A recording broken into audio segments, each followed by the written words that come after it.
Halo teman-teman sekalian, kembali lagi bersama saya, Angga Rizky Alfani.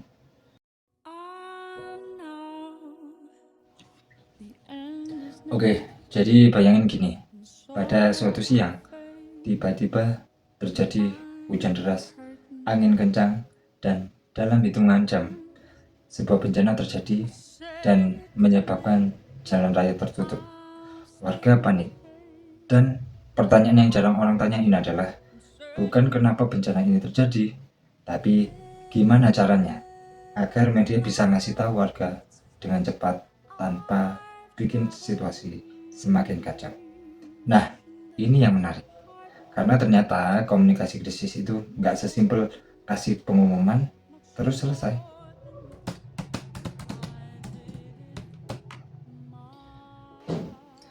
Nah, jadi gini logikanya. Setiap tindakan komunikasi itu nggak lahir dari ruang kosong, tapi dia lahir dari fakta. Dari peristiwa yang beneran terjadi di lapangan. Bencana itu adalah fakta objektifnya. Dan dari fakta itu baru muncul kebutuhan. Gimana caranya informasi ini nyampe ke masyarakat secara tepat? Nah, buat ngejelasin proses ini secara sistematis, ada satu kerangka berpikir yang dibagi di sini. Namanya teori Alfanians.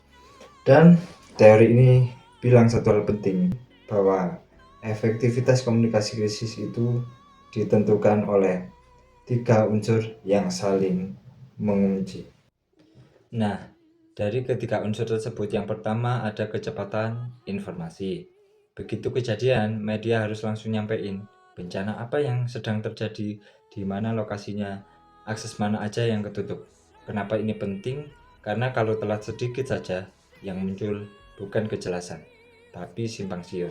Dan simpang siur itu di situasi darurat bisa lebih berbahaya daripada bencananya sendiri. Yang kedua, ada kekuatan koordinasi. Informasi cepat saja nggak cukup kalau dibaliknya nggak ada koordinasi yang solid. Dan ini nggak bisa jalan sendirian. Yang ketiga, ada ketepatan media. Informasi udah ada, koordinasi udah jalan, tapi kalau disampaikan lewat kanal yang salah, ya percuma. Disinilah media sosial, media konvensional, sampai aplikasi mobile main peran. Tapi ini bagian pentingnya. Gak semua warga akses medianya sama. Ada yang di wilayah pelosok yang aksesnya terbatas. Ada potensi misinformasi yang bisa menyebar lebih cepat dari informasi resminya sendiri. Pada akhirnya, di tengah bencana, yang nyelamatin orang tuh bukan cuma kecepatan tim di lapangan, tapi juga seberapa cepat dan seberapa jelas informasi itu nyampe ke tangan warga yang butuh. Dan itu adalah kerja yang gak pernah benar-benar selesai. See ya, sampai jumpa di konten berikutnya bersama saya, Angga Rizky Alfani.